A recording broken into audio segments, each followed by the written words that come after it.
बवासीर चाहे जितनी मर्जी पुरानी हो, बरसों पुरानी बवासीर, अल्लाह के फजल से ये जो मैं फी सबिलिल्लाह टोटका बता रहा हूँ इससे दिनों में ख़त्म हो जाएगी। अस्सलामुअलैकुम, उम्मीद करता हूँ कि तमाम दोस्त खैरियत से होंगे।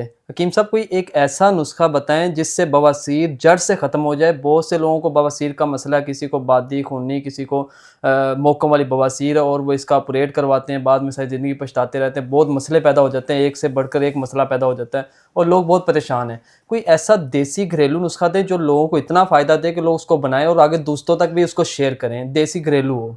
सबसे पहले जी तमाम जो व्यूवर्स हैं इनको अस्सलाम वालेकुम रहमतुल्लाह। हकीम मोहम्मद इमरान कम्बो आपकी खिदमत में हाजिर है। दोस्तों कमेंट्स में वालेकुम अस्सलाम रहमतुल्लाह ज़रूर लिखा करें।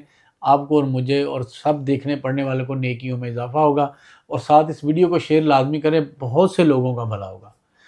लेकिन जी ये बवासीर के मतलब तो मैंने पहले बड़े तफसील से बताया, बवासीर की इकसाम यानी बगंदर ये वो सारा कुछ बताया हुआ है। जी जी। आज मैं आपको एक ऐसा नुस्खा बता देता हूँ बवासीर का, जो समझ लें कि अल्लाह ताला की बनाई हुई ऐसी नेमतें जो आपके किचन में मौजूद हैं और आप लोगों को पता ही नहीं उनसे क्या फ़ायदा होता है। ये फ़ी सबीलिल्लाह नुस्खा है।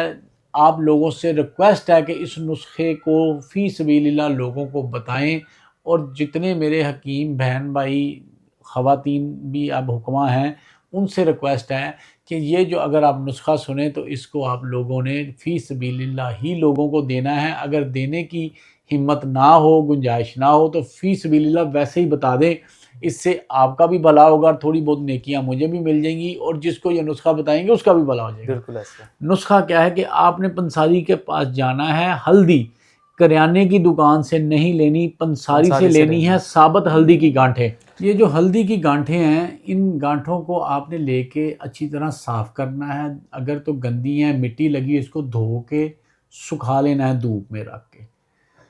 उसके बाद आप लोगों ने इसको क्या करना है कि ख़ुद ही इसको चाहे चटुवटे में कूट लें, चाहे ग्राइंडर में पीस लें, किसी भी मतलब तरीके से आपने इसको पीस के 500 मिलीग्राम वाले आपने खाली कैप्सूल लेने हैं। ये भी पंसारी से मिल जाते हैं।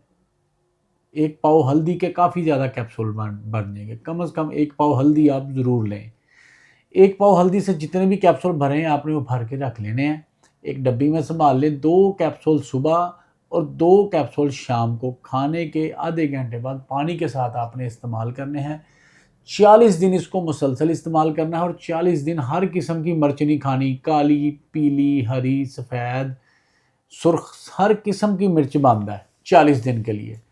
इंशाअल्लाह मेरे अल्लाह ने चाहा ये जो बवासीर का मसला है जड़ से ख़त्म हो जाएगा। चाहे खूनी है, बादी है, मोकों वाली है, तकलीफ़ है और इसके साथ साथ मैदे के अंदर जितने भी को अल्लाह माफ़ी दे को ज़ख़म वगैरह हुए होते हैं या मैदे के अंदर कई किस्म की एच पाइलोरी की तकलीफ़ हैं, ये उसको भी फ़ायदा देगा इंशाअल्लाह। माशाल्लाह, ये तो बहुत घरेलू हर किचन में मौजूद एक नुस्खा है। ये तो बहुत आसान नुस्खा आपने बता दिया। हाँ जी, लेकिन शर्त ये है कि आप नीयत आपकी अच्छी हो, आपका इरादा हो कि लोगों को ये फ़ी सबीलिल्लाह देना है और फ़ी सबीलिल्लाह बताना है। तो दुआओं में याद रखें, इस टोटके को शेयर लाजमी करें। इजाज़त दें। अस्सलामु अलैकुम व रहमतुल्लाह।